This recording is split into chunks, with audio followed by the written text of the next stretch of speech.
ನಮಸ್ಕಾರ ರಿವ್ಯೂ ಚಾನಲ್ಗೆ ಸ್ವಾಗತ. ನಾನು ಸೌಖ್ಯ ಗಾಂವ್ಕರ್. ಕಾಂಗ್ರೆಸ್ಗಿನ್ನೂ ಮಾತಾಡೋಕೆ ಚಾನ್ಸ್ ಇಲ್ಲದಂಥ ಒಂದು ಬೆಳವಣಿಗೆ ಆಗಿದೆ. ಇನ್ನೇನು ಮಾಡ್ತಾರೆ ರಾಹುಲ್ ಗಾಂಧಿ? ಸ್ಟೂಡೆಂಟ್ಸ್ ಮೇಲೆ ಕಾಂಗ್ರೆಸ್ ಸರ್ಕಾರ ಏನು ಮಾಡಿದೆ ಗೊತ್ತಾ? ಯಾಕೆ ಈ ಕ್ರಮ ಕೈಗೊಂಡ್ರು? ಅದೆಷ್ಟು ಧೈರ್ಯ ಇದ್ರೆ ಈ ಕ್ರಮ ಕೈಗೊಂಡ್ರು? ಹಾಗಾದರೆ ನರೇಂದ್ರ ಮೋದಿ ಸರ್ಕಾರ ಸ್ಟೂಡೆಂಟ್ಸನ್ನು ಟಚ್ ಮಾಡ್ತು, ಅದು ಹೆಂಗೆ ಗನ್ ಎತ್ತಿತು, ಅದು ಹೆಂಗೆ ಲಾಠಿ ಎತ್ತಿತು, ಅದು ಹೆಂಗೆ ಅಶ್ರುವಾಯು ಪ್ರಯೋಗ ಮಾಡ್ತು, ಇವರೇನು ದೇಶದ್ರೋಹಿಗಳ, ಇವರು ವಿದ್ಯಾರ್ಥಿಗಳು ಹಕ್ಕು ಕೇಳಕ್ಕೆ ಬಂದಿದ್ರು ಅಂತ ನರೇಂದ್ರ ಮೋದಿಯವರ ಮನೆ ಮುಂದೆ ಧಾವಿಸಿದ ರಾಹುಲ್ ಗಾಂಧಿ ಅವರ ಸರ್ಕಾರ ಇವತ್ತು ಏನು ಮಾಡಿದೆ?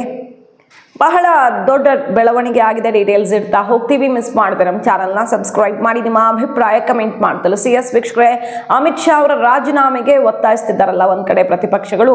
ವಿದ್ಯಾರ್ಥಿಗಳ ಮೇಲೆ ಕ್ರಮ ತಗೊಂಡಿದ್ದಕ್ಕೆ, ಅವ್ರ ಮೇಲೆ FIR ಹಾಕಿದ್ದಕ್ಕೆ ತಪ್ಪು ಅಂತಿದ್ದಾರೆ.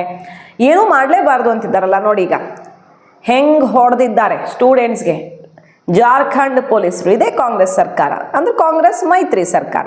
ಕಾಂಗ್ರೆಸ್ನದ್ದು ಸರ್ಕಾರ ತಾನೇ ಅದು, ರಾಹುಲ್ ಗಾಂಧಿ ಅವ್ರದ್ದು ಸರ್ಕಾರ ತಾನೇ ಅದು. ಯಾವ ಥರ ಹೊಡೆದಿದ್ದಾರೆ! ಲಾಠಿ ಚಾರ್ಜ್ ಕಂಟ್ರೋಲ್ ಮಾಡೋಕ್ಕಾಗದೆ ಸೆಕ್ಯೂರಿಟಿ ಅಲ್ಲಿ ಹೆಂಗೆ ಹೊಡೆದಿದ್ದಾರೆ ಅಂದರೆ ಸ್ಟೂಡೆಂಟ್ಸು ರೊಚ್ಚಿಗೆ ಎದ್ದಿದ್ದಾರೆ. ಭದ್ರತಾ ಪಡೆಗಳ ವಿರುದ್ಧ ಚಪ್ಪಲಿ ಬಾಟಲ್ಸಲ್ಲಿ ನೀರು ತುಂಬಿಕೊಂಡು ಅದನ್ನೇ ಪೊಲೀಸರ ವಿರುದ್ಧ ವಿದ್ಯಾರ್ಥಿಗಳು ಪ್ರಯೋಗ ಮಾಡಿದ್ದಾರೆ.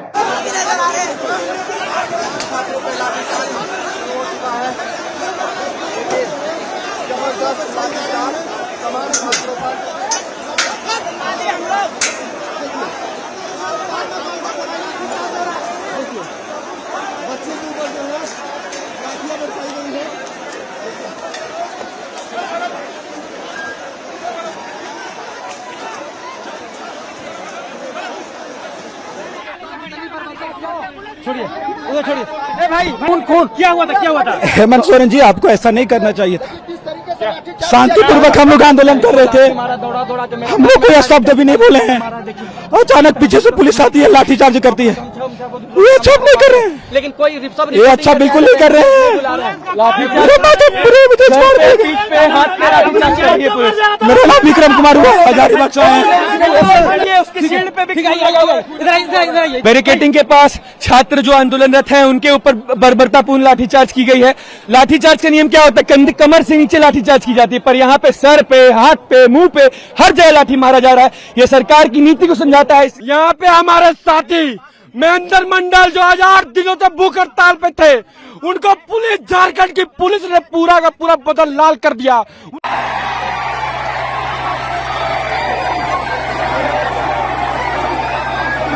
छाता ले आया है।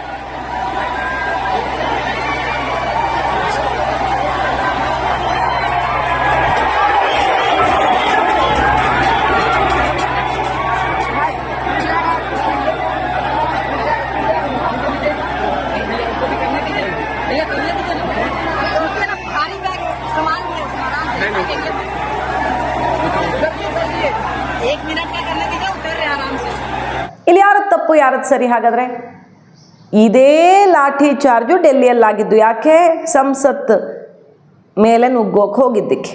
ಇಲ್ಲೂ ಅದನ್ನೇ ಮಾಡಿದ್ದಾರೆ. ವಿಧಾನಸಭಾ ಘೇರಾವ್ ಅಂತ ಅವರು ಪ್ರೊಟೆಸ್ಟಿಂಗ್ ಸ್ಟೂಡೆಂಟ್ಸು ವಿಧಾನಸೌಧಕ್ಕೆ ಮುತ್ತಿಗೆ ಹಾಕಕ್ಕೆ ಹೋಗಿದ್ದಾರೆ. JPSC JSSC exam aspirants protest ಎಷ್ಟು ದಿನಗಳಿಂದ ನಡೀತಿದೆ, ಯಾವ ಥರ ಉಪವಾಸ ನಡೀತಿದೆ, ಅಲ್ಲೂ ಕೂಡ ಡೆಲ್ಲಿಲಿ ಹೆಂಗೆ ಆಯಿತು ಅದೇ ಥರ ಜೀವನ್ ಮರಣ ಹೋರಾಟ ಮಾಡ್ತಿದ್ದಾರೆ. ಇಲ್ಲಿ ಹೋರಾಟದಲ್ಲಿ ಉಪವಾಸ ಕೂತಿದ್ದಾರೆ. ಪ್ರೊಟೆಸ್ಟ್ಗೆ ಯಾವ ಸೌಲಭ್ಯ ಇಲ್ಲದೆ, ಎಲ್ಲಾದರೂ ಮೂಲಭೂತ ಅದಕ್ಕೂ ವಿಶೇಷವಾದ ಸೌಕರ್ಯ, ಬರ್ಗರ್ ಪಿಜ್ಜಾನು ಇತ್ತು.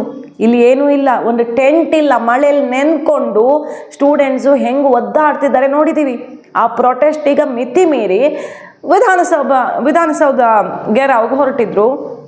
ಲಾಠಿ ಏಟ್ ಹೆಂಗೆ ಬಿದ್ದಿದೆ ವಿದ್ಯಾರ್ಥಿಗಳಿಗೆ ಅಂದರೆ ಆ ರೀತಿ ಆ್ಯಕ್ಷನ್ ತೊಗೊಂಡಿದ್ದಾರೆ. ಅದು ಹೆಂಗೆ ಟಚ್ ಮಾಡಿದ್ರಿ ಹಾಗಾದರೆ ಸ್ಟೂಡೆಂಟ್ಸನ್ನು? ಸೊ ಪ್ರೊಟೆಸ್ಟ್ ಆದಾಗ, ಕಂಟ್ರೋಲ್ ತಪ್ಪಿದಾಗ, ಗಲಭೆ ಆದಾಗ ಲಾಠಿ ಚಾರ್ಜ್ ಮಾಡದೆ ಇನ್ನೇನು ಮಾಡ್ತಾರೆ? ಇಲ್ಲಿ ಬಂದ ಸಂಖ್ಯೆ, ನಂಬರ್ ಆಫ್ ಸ್ಟೂಡೆಂಟ್ಸು ಇಷ್ಟಕ್ಕೆ ನೀವು ಲಾಠಿ ಚಾರ್ಜ್ ಮಾಡಬೇಕಾಯ್ತು ಅಂದಮೇಲೆ ಡೆಲ್ಲಿಲಿ ಇನ್ನೂ ಜಾಸ್ತಿ ಸೇರಿದ್ರು. ಡೆಲ್ಲಿಲಿ ಇನ್ನೂ ಸೂಕ್ಷ್ಮವಾದಂಥ ಪ್ರದೇಶ, ಅಲ್ಲಿ ಬರೀ ಸ್ಟೂಡೆಂಟ್ಸ್ ಇರಲಿಲ್ಲ, ಇಲ್ಲಿ ಸ್ಟೂಡೆಂಟ್ಸ್ ಇದ್ದಾರೆ. ಇಲ್ಲಿ JPSC JSSC ಆಸ್ಪಿರೆಂಟ್ಸು ಬೇರೆ ಯಾವ ರೀತಿಯಲ್ಲೂ ಕೂಡ ದಂಗೆ ಎಬ್ಬಿಸೋದು ಅಥವಾ ಅಲ್ಲಿ ಸಮಾಜ ಘಾತುಕ ಚಟುವಟಿಕೆಗಳನ್ನು ಮಾಡದೆ ಬರೀ ಹೋರಾಟ ಮಾಡ್ತಿದ್ದಾರಲ್ಲ, ಅಲ್ಲಿ ಏನೇನು ಮಾಡಿದ್ರು ನೆನಪಿದೆ ಅಲ್ವಾ ನಮಗೆ? ನರೇಂದ್ರ ಮೋದಿ ಅವರನ್ನ ಯಾವ್ಯಾವ ರೀತಿ ಬೈದಿದ್ರು, ಅಲ್ಲಿ ಗ್ಯಾಂಗ್ಸ್ಟರ್ಗಳು ಯಾರ್ಯಾರಿದ್ರು, ಯಾರು ಕ್ರಿಮಿನಲ್ ಬ್ಯಾಕ್ಗ್ರೌಂಡ್ ಅವರಿದ್ರು, ಯಾರ್ಯಾರು ಏನು ಹಿಸ್ಟ್ರಿ ಶೀಟರ್ಸ್ ಇದ್ರು, ಎಲ್ಲ ಸಿಕ್ಕಾಕೊಂಡಿದಾರಲ್ಲ. ಎಷ್ಟು ಸಾವಿರ ಕ್ರಿಮಿನಲ್ ಕೇಸ್ಗಳನ್ನು ಹೊಂದಿರೋರು ಶೀಟರ್ಸ್, ಹಿಸ್ಟ್ರಿ ಶೀಟರ್ಸು ಅಲ್ಲಿ ಬಂದಿದ್ರು. ಸೊ ಅಲ್ಲಿ ಇನ್ನೇನೇನು ಅನಾಹುತ ದಂಗೆಗಳಾಗಿವೆ, ಪೊಲೀಸರನ್ನು ಹೆಂಗೆ ಹೊಡೆದಿದ್ದಾರೆ ಅವರು, ಪೊಲೀಸರಿಗೆ ತಲೆ ಒಡೆದು ರಕ್ತದ ಮಡುವಿನಲ್ಲಿ ಬಿದ್ದು ಒದ್ದಾಡಿದ್ದಾರೆ. 300 ಜನ ಪೊಲೀಸರು ಗಾಯಾಳುಗಳಾಗಿದ್ದಾರೆ ಈಗ ಹೆಚ್ಚು ಕಡಿಮೆ. ಈ ಥರ ಆಗಿರುವಾಗ ಲಾಠಿ ಚಾರ್ಜ್ ಮಾಡದೆ ಇನ್ನೇನು ಮಾಡ್ತಾರೆ? ಸುಪ್ರೀಂ ಕೋರ್ಟ್ ಏನು ಹೇಳಿದೆ? ಎಕ್ಸ್ಟ್ರೀಮ್ ಪರಿಸ್ಥಿತಿ ಕೈ ಮೀರಿ ಹೋದಾಗ ಕಡೆಗೆ ಈ ಪ್ಯಾಲೆಟ್ ಗನ್ಗಳನ್ನು ಯೂಸ್ ಮಾಡೋಕ್ಕೂ ಅವಕಾಶ ಇದೆ. ಬಟ್ ಸಿಚುವೇಶನ್ ಹೆಂಗಿದೆ, ಫಸ್ಟ್ ಎಫರ್ಟೇ ಗನ್ ಆಗಿರಬಾರ್ದು, ಬೇರೆ ಎಲ್ಲ ಕಂಟ್ರೋಲ್ ತಪ್ಪು ಹೋದ್ರೆ ಅದಕ್ಕೂ ಅವಕಾಶ ಇದೆ, ಬ್ಯಾನ್ ಇಲ್ಲ. ಬಟ್ ಅಮಿತ್ ಶಾ ರಾಜೀನಾಮೆ ಕೊಡಬೇಕು. ಇಲ್ಲಿ ಯಾರು ರಾಜೀನಾಮೆ? ಈಗ ರಾಹುಲ್ ಗಾಂಧಿ ರಾಜೀನಾಮೆ ಕೊಡ್ತಾರಾ ಅಥವಾ ಹೇಮಂತ್ ಸೊರೇನ್ ರಾಜೀನಾಮೆ ಕೊಡ್ತಾರಾ? ಯಾರು ರಾಜೀನಾಮೆ ಕೊಡ್ತಾರೆ ಅನ್ನೋದೇ ಅರ್ಥ ಆಗ್ತಿಲ್ಲ. ಜೆನ್ಸಿ ಹೋರಾಟಕ್ಕೆ ಮಣಿದು ಜಾರ್ಖಂಡ್ 3 ಪರೀಕ್ಷೆ ಏನೋ ಕ್ಯಾನ್ಸಲ್ ಮಾಡ್ತಿದೆ ಈಗ. ಏನು ಈ ಕಂಬೈನ್ಡ್ ಗ್ರ್ಯಾಜುಯೇಟ್ ಲೆವೆಲ್ CJL ಪರೀಕ್ಷಾ ರದ್ದತಿ ಈ ಕುರಿತು CBI ತನಿಖೆ ಆಗಬೇಕು, ಪರೀಕ್ಷಾರ್ಥಿಗಳ ವಯೋಮಿತಿ ಸಡಿಲಿಕೆ ಆಗಬೇಕು, ಹಲವಾರು ಬೇಡಿಕೆಗಳಿದ್ವು. ಅದರಲ್ಲಿ ವಯೋಮಿತಿ ಸಡಿಲಿಕೆಗೆ ಒಪ್ಕೊಳ್ತಿಲ್ಲ, CBI ಕೊಡೋಕ್ಕೂ ಒಪ್ಕೊಳ್ತಿಲ್ಲ, CID ತನಿಖೆ ಮಾಡ್ತೀವಿ, ಬಟ್ 3 ಪರೀಕ್ಷೆ ರದ್ದು ಮಾಡ್ತೀವಿ ಅಂತ ಹೇಳಿದ್ದಾರೆ. ಈಗ ಯಾವುದು JPSC 14ನೇ JPSC ಪರೀಕ್ಷೆ, JPSC ಬ್ಯಾಕ್ಲಾಗ್ ಪರೀಕ್ಷೆ 2023, ಬ್ಯಾಕ್ಲಾಗ್ ಪರೀಕ್ಷೆ 2025 ಇದನ್ನೆಲ್ಲ ರದ್ದುಪಡಿಸೋದಕ್ಕೆ ಒಪ್ಕೊಂಡಿದ್ದಾರೆ. ಬಟ್ CJL ಪರೀಕ್ಷಾ ಪದ್ಧತಿ ನಮ್ಮ ಕೈಲಿಲ್ಲ, ಅದನ್ನು ರದ್ದು ಮಾಡೋದಕ್ಕೆ ಅವಕಾಶ, ಕಾನೂನು ಆದೇಶದಂತೆ ಎಕ್ಸಾಮ್ ನಡೆದಿತ್ತು, ಅದಕ್ಕೆ ಮಾಡೋಕ್ಕಾಗಲ್ಲ ಅಂತಿದ್ದಾರೆ. ಪರೀಕ್ಷಾ ಅಕ್ರಮದ ಬಗ್ಗೆ CID ತನಿಖೆ ಮಾತ್ರ ಸಾಧ್ಯ, CBI ಕೊಡಲ್ಲ ಅಂತಿದ್ದಾರೆ. ಹಣಕಾಸು ಅಕ್ರಮದ ಬಗ್ಗೆ ED ತನಿಖೆಗೆ ಒಪ್ಪಿಕೊಂಡಿದ್ದಾರೆ. ಸೊ ಎಲ್ಲ ನಿಮ್ಮ ಬೇಡಿಕೆಗಳನ್ನು ಈಡೇರಿಸಿದ್ದೀವಿ, ಪರೀಕ್ಷಾರ್ಥಿಗಳ ವಯೋಮಿತಿ ಸಡಿಲಿಕೆ ಬಗ್ಗೆ ಮಾತ್ರ ಒಪ್ಕೊಂಡಿಲ್ಲ. 1-2-3 ಒಪ್ಕೊಂಡಿದ್ದಾರೆ, 2-3 ಒಪ್ಕೊಂಡಿಲ್ಲ. ಹಾಗಾಗಿ ಈಗಾದರೂ ಹೋರಾಟ ಕೈ ಬಿಡಿ ಅಂತ ಕೇಳ್ಕೊಳ್ತಿದ್ದಾರೆ. ಬಟ್ ಇಲ್ಲಿ ಎಷ್ಟು ದೊಡ್ಡ ಅಕ್ರಮ ಭ್ರಷ್ಟಾಚಾರ ಆಗಿದೆ ಎಲ್ಲದಕ್ಕೂ ಸಾಕ್ಷಿ ಇದೆ. CBIಗೆ ಹೋಗಲೇಬೇಕು, ಕೇಸು ತಡೆದಂಡ ಆಗಬೇಕು ಅನ್ನೋ ಆಕ್ರೋಶ ಕೂಡ ಕೇಳಿ ಬರ್ತಿದೆಯಲ್ಲ. ಅಜಿತ್ ಭಟ್ಟಾಚಾರ್ಯ, ಜಮಾಲ್ ಅಹಮದ್ ಇನ್ನಿತ JPSC ಸದಸ್ಯರೆಲ್ಲ ರಾಜೀನಾಮೆ ಪ್ರಕಟಿಸಿದ್ದಾರೆ.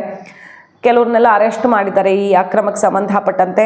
16 ದಿನಗಳಿಂದ ಹೋರಾಟ ನಿರಂತರವಾಗಿ ನಡೀತಿದೆ. ಸತ್ಯಾಗ್ರಹಿ ಮಹತೋ ಆರೋಗ್ಯ ಸಿಕ್ಕಾಪಟ್ಟೆ ಕ್ಷೀಣಿಸ್ತಾ ಇದೆ. ರಾಂಚಿ ಜೈಪಾಲ್ ಮುಂಡಾ ಸ್ಟೇಡಿಯಂನಲ್ಲಿ ಅನಿರ್ದಿಷ್ಟ ಕಾಲದ ಉಪವಾಸದಲ್ಲಿ ತೊಡಗಿದ್ದಾರೆ ಅವರು. ವಿದ್ಯಾರ್ಥಿ ನಾಯಕ ದೇವೇಂದ್ರನಾಥ್ ಮಹತೋ ಅವರ ರಕ್ತದ ಸಕ್ಕರೆ ಮಟ್ಟ ಈಗ 53ಕ್ಕೆ ಕುಸಿದಿದೆ. ABVP ಕೂಡ ಒಂದು ಕಡೆ ಹೋರಾಟ ಮಾಡ್ತಿದೆ. ಈಗ ಹಾಗಾದರೆ ಜಾರ್ಖಂಡ್ ಸರ್ಕಾರ ಇಷ್ಟು ದಿನ 16 ದಿನದಿಂದ ಅವ್ರು ಹೋರಾಟ ಮಾಡ್ತಿದ್ದಾರಲ್ಲ, ಯಾಕೆ ಕ್ರಮ ಕೈಗೊಂಡಿಲ್ಲ? ಇಲ್ಲಿ ಪ್ರಿಯಾಂಕ್ ಖರ್ಗೆ ಅವರೆಲ್ಲ ಹೇಳ್ತಾರಲ್ಲ, ಎಸ್ ನಾನು ರಾಜೀನಾಮೆ ಕೊಡ್ತೀನಿ KPSC ಅಕ್ರಮಕ್ಕೆ, 25 ದಿನ ಹೋರಾಟ ಮಾಡಿ ಲಾಠಿ ಚಾರ್ಜ್ ಮಾಡಿಸ್ಕೊಂಡ್ರೆ ಅವರೆಲ್ಲ ಏಟ್ ತಿಂದರೆ ಆಮೇಲೆ ರಾಜೀನಾಮೆ ಕೊಡ್ತೀನಿ ಅಂತಿದ್ದಾರಲ್ಲ, ಇದೇ ಕಾಂಗ್ರೆಸ್ ಸರ್ಕಾರ. ಹಾಗಾದರೆ 16 ದಿನಗಳಿಂದ ಏನು ಮಾಡ್ತಿತ್ತು? ಈಗ ಎಲ್ಲದಕ್ಕೂ ಸೊಲ್ಯೂಷನ್ ಅಂತ ಅಲ್ಲ, ಕೆಲವನ್ನು ಒಪ್ಕೊಂಡಿದ್ದಾರೆ, ಕೆಲವನ್ನು ಒಪ್ಕೊಂಡಿಲ್ಲ. 16 ದಿನಗಳಿಂದ ಏನು ಮಾಡ್ತಿದ್ದಾರೆ? ಈಗ ಇಷ್ಟೆಲ್ಲ ಒತ್ತಡ ಹೇರಿದ ಮೇಲೆ JPSC ಪರೀಕ್ಷೆ ಅಕ್ರಮಕ್ಕೆ ಸಂಬಂಧಪಟ್ಟಂತೆ 19 ಜನರನ್ನು ಬಂಧಿಸಲಾಗಿದೆ. ಪ್ಯಾನಲ್ ಮುಖ್ಯಸ್ಥರಾಗಿದ್ದ ಖೈಂಟಗೆ ಅವರನ್ನು ಜುಲೈ 28 ನಂತರ ಹಲವು ಬಾರಿ ವಿಚಾರಣೆಗೆ ಒಳಪಡಿಸಲಾಗಿದೆ. ಸುಮಾರು ಜನ ವಿಚಾರಣೆ ವೇಳೆ ಎಲ್ಲ ಒಬ್ಬೊಬ್ಬರೇ ಸಿಕ್ಕಾಕ್ಕೊಳ್ತಿದ್ದಾರೆ. ಸೊ ಇವರೆಲ್ಲ ಯಾರು ರಕ್ಷಣೆಯಲ್ಲಿದ್ದರು ಅಂತ ಕೇಳಬೇಕಾ? ಈಗ ಯಾರು ರಾಜೀನಾಮೆ ತೊಗೊಂಡಿದ್ದಾರೆ? ಇಲ್ಲಿ ಯಾರು ರಾಜೀನಾಮೆನೂ ತೊಗೊಂಡಿಲ್ಲ. ಕೇಳಿದ ಎಲ್ಲ ಬೇಡಿಕೆಗಳು ಈಡೇರಿಕೆ ಆಗಿಲ್ಲ, CBIಗೂ ಕೊಡ್ತಾ ಇಲ್ಲ.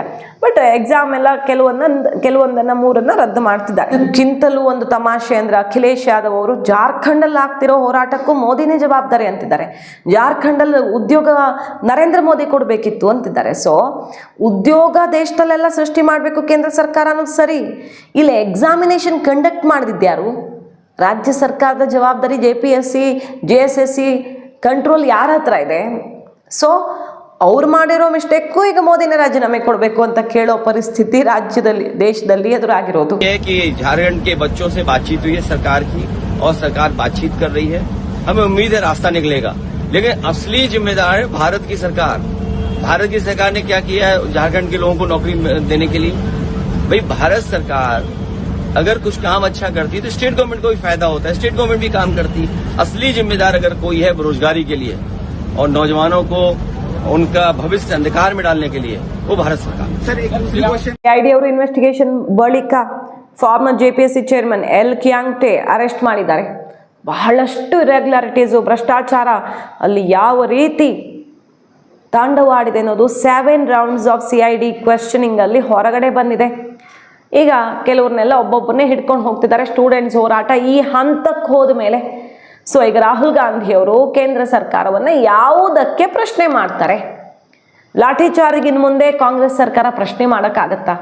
ವಿದ್ಯಾರ್ಥಿಗಳ ಜೊತೆ ಇಷ್ಟು ದೊಡ್ಡ ಹೋರಾಟ ಆದರೂ ಬರೀ ಲಿಪ್ ಸರ್ವಿಸು, ಬರೀ ಮಾತಿನಲ್ಲಿ ಸಪೋರ್ಟ್ ಇದೆ ಅಂತ ಹೇಳಿದಂಥ CJP ಅವರು ಯಾವ ಸರ್ಕಾರ ಆದರೂ ಸರಿ ಶಿಕ್ಷಣದ ಅನ್ಯಾಯಗಳನ್ನು ಸರಿ ಮಾಡಬೇಕು ಅಂತ ಭಾಷಣ ಕೊಟ್ಟಂಥ ರಾಹುಲ್ ಗಾಂಧಿಯವರು ಈಗ ಇದೀಗೇನು ಹೇಳ್ತಾರೆ? ಕೇರಳದಲ್ಲೂ ಪ್ರೊಟೆಸ್ಟ್ ಆದಾಗ ಬೇಕಾದಷ್ಟು ಅಲ್ಲಿನ ಪೊಲೀಸರು ಕ್ರಮ ಕೈಗೊಂಡಿದ್ರು. ಈಗ ಜಾರ್ಖಂಡಲ್ಲೂ ಅಷ್ಟೇ ಶಕ್ತಿ ಪ್ರಯೋಗ ನಡೆದಿದೆ. ಹಾಗಾಗಿ ದೇಶದಲ್ಲಿ ಎಲ್ಲ ಕಡೆಗೂ ಒಂದೇ ನ್ಯಾಯ ಅನ್ವಯ ಆಗೋದು. ಏನೋ ಆಗಿಬಿಟ್ಟಿದೆ, ದೇಶದಲ್ಲಿ ಆಗಬಾರದನ್ನು ಈ ಸರ್ಕಾರ ಮಾಡಿಬಿಟ್ಟಿದೆ. ಪ್ರಜಾಪ್ರಭುತ್ವ ವ್ಯವಸ್ಥೆ ಕಿತ್ಕೊಂಡು ಬಿಟ್ಟಿದ್ದಾರೆ, ಪ್ರತಿಭಟಿಸೋ ಹಕ್ಕನ್ನು ಕಿತ್ಕೊಂಡು ಬಿಟ್ಟಿದ್ದಾರೆ ಅಂತ ಹೇಳಿದಂತಹ ಕಾಂಗ್ರೆಸ್ಸು ಒಂದು ವಾರನೂ ಆಗಿಲ್ಲ ನೋಡಿ ಹೆಂಗೆ ಎಕ್ಸ್ಪೋಸ್ ಆಗಿದೆ ಅಂತ. ಅವರ ಸರ್ಕಾರವು ಇದನ್ನೇ ಮಾಡಬೇಕಾಗತ್ತೆ. ಅದರಲ್ಲೂ ಡೆಲ್ಲಿ ಹೋರಾಟದ ಬರೀ ಸ್ಟೂಡೆಂಟ್ಸ್ ಇರಲಿಲ್ಲ, ಅಭ್ಯರ್ಥಿಗಳಿರಲಿಲ್ಲ, ಯಾರ್ಯಾರಿದ್ದಾರೆ ಅನ್ನೋದು ಸಾಕ್ಷಿ ಸಮೇತ ಬಯಲಾಗಿದೆ. ಪಾಕಿಸ್ತಾನದ ಸಪೋರ್ಟ್ಗೆ ಸಾಕ್ಷಿ ಹುಡುಕಿದೆ. ಈಗ ಪಾಕಿಸ್ತಾನದ ಏನು ಸೋಷಿಯಲ್ ಮೀಡಿಯಾ ಹ್ಯಾಂಡ್ಲರ್ಸು ಯಾರ್ಯಾರ ಜೊತೆಗೆ ಸಂಪರ್ಕದಲ್ಲಿದ್ದರು ಅನ್ನೋದಕ್ಕೆ ಸಾಕ್ಷಿ ಸಿಗ್ತಾ ಇದೆ. ಬೇರೆ ದೇಶದಿಂದ ಫುಡ್ ಆರ್ಡರ್ ಆಗಿತ್ತು ಇಲ್ಲಿನ ಹೋರಾಟಗಾರರಿಗೆ ಅನ್ನೋದಕ್ಕೆ ಡೀಟೇಲ್ಸ್ ಸಿಗ್ತಾ ಇದೆ. ಇಷ್ಟೆಲ್ಲ ಆದಮೇಲೂ ಕೇಂದ್ರ ಸರ್ಕಾರ ಕ್ರಮ ಕೈಗೊಂಡ್ರೆ ಪ್ರಜಾಪ್ರಭುತ್ವದ ಕಗ್ಗೊಲೆ, ಡಿಕ್ಟೇಟರ್ಶಿಪ್ ಅಂತ ಕರೆದಿದ್ದಾರೆ. ಆ ಮೂಲಕ ದೇಶದಲ್ಲಿ ಏನೋ ಒಂದು ಅನಾಹುತ ಸೃಷ್ಟಿಸುವಂತಹ ಸ್ಪಷ್ಟವಾದಂತಹ ಸಂಚು ಬಯಲಾಯ್ತಾ. ಅನ್ಯಾಯ ಅಂದರೆ ಎಲ್ಲ ಕಡೆನೂ ಒಂದೇ, ವಿದ್ಯಾರ್ಥಿಗಳಿಗೆ ನ್ಯಾಯ ಅಂದರೆ ಅದು ಎಲ್ಲ ಕಡೆಗೂ ಸೇಮು. ಈಗ ನೋಡಿ ಜೆನ್ಸಿಗಳನ್ನೇ ಯೂಸ್ ಮಾಡಿಕೊಂಡು ಒಂದು ವರ್ಷದಲ್ಲಿ ನೋಡ್ತಾ ಇರಿ ದೇಶದಲ್ಲಿ ಏನೇನಾಗುತ್ತೆ. ಎಲೆಕ್ಷನ್ ಕಮಿಷನ್ ಟಾರ್ಗೆಟ್ ಮಾಡ್ತಿದ್ದಾರೆ. ಸುಪ್ರೀಂ ಕೋರ್ಟ್ ಈ ಜುಡಿಷಿಯರಿ ಸಿಸ್ಟಮನ್ನು ಪ್ರಶ್ನೆ ಮಾಡೋದಕ್ಕೆ ಶುರು ಮಾಡಿದ್ದಾರೆ. ಸೊ ಅರಾಜಕತೆ, ಅಸ್ಥಿರತೆ ಸೃಷ್ಟಿಸುವಂತಹ ಪ್ರಯತ್ನಕ್ಕೆ ದೇಶ ಸಪೋರ್ಟ್ ಕೊಡಬೇಕಾ ಕೊಡಬಾರ್ದ ಅನ್ನೋದನ್ನು ಈಗ ಡಿಸೈಡ್ ಮಾಡಬೇಕಾಗಿದೆ. ನೋಡಿ, ವಿದ್ಯಾರ್ಥಿಗಳಿಗೆ ಅನ್ಯಾಯ ಆದರೆ ಅದು ಡೆಲ್ಲಿಲಾದರೂ ಒಂದೇ, ದೇಶದಲ್ಲಾದರೂ ಒಂದೇ, ಜಾರ್ಖಂಡಲ್ಲಾದರೂ ಒಂದೇ ಅಲ್ವಾ, ಕರ್ನಾಟಕದಲ್ಲಾದರೂ ಒಂದೇ ಅಲ್ವಾ? ಇಲ್ಲಿ ನ್ಯಾಯ ಸಿಗ್ತಿಲ್ಲ, ಬಟ್ ಡೆಲ್ಲಿಯಲ್ಲಿ ಸರ್ಕಾರ ತೆಗೆಯುವಂಥ ದೊಡ್ಡ ಮಟ್ಟದ ಒತ್ತಡ ಯಾಕಾಗತ್ತೆ? ಅದು ಓವರ್ ಆಲ್ ಕನ್ಸ್ಟ್ರಕ್ಟಿವ್ ಆಗಿ ಎಜುಕೇಷನ್ ಸಿಸ್ಟಮಲ್ಲಿ ಲೋಪ ಆಗಿರೋದನ್ನು ಸರಿ ಮಾಡೋದಕ್ಕೆ ಒಗ್ಗಟ್ಟಿನ ಹೋರಾಟ ಮಾಡಬೇಕಾ, ಪ್ರಯತ್ನ ಮಾಡಬೇಕಾ, ಅಥವಾ ಸರ್ಕಾರ ತೆಗೆಯೋದೇ ಇದಕ್ಕೆ ಉತ್ತರನ? ಈಗ ಅಲ್ಲೊಂದು ದೊಡ್ಡ ತಲೆ ಉರುಳಿದೆ ಅಲ್ವಾ ಪ್ರಧಾನ ಅವರು, ಇಲ್ಲಿ ಯಾಕೆ ರಾಜೀನಾಮೆ ಇಲ್ಲ ಯಾರದ್ದು? ಇದು ಬಹಳ ಆಶ್ಚರ್ಯ. ಈ ದ್ವಂದ್ವ, ಈ ಡಬಲ್ ಸ್ಟ್ಯಾಂಡರ್ಡು ಮತ್ತು ಇವರ ಉದ್ದೇಶ ಏನು ಅನ್ನೋದು ಈಗ ತೆರೆದುಕೊಳ್ತಾ ಇರೋದು. ಮಾಹಿತಿ ಇಷ್ಟ ಆಗಿದ್ರೆ ಮಿಸ್ ಮಾಡದೆ ನಮ್ಮ ಚಾನಲ್ನ ಸಬ್ಸ್ಕ್ರೈಬ್ ಮಾಡಿ, ನಿಮ್ಮ ಅಭಿಪ್ರಾಯ ಕಮೆಂಟ್ ಮಾಡಿ ತಿಳಿಸಿ. Thank you.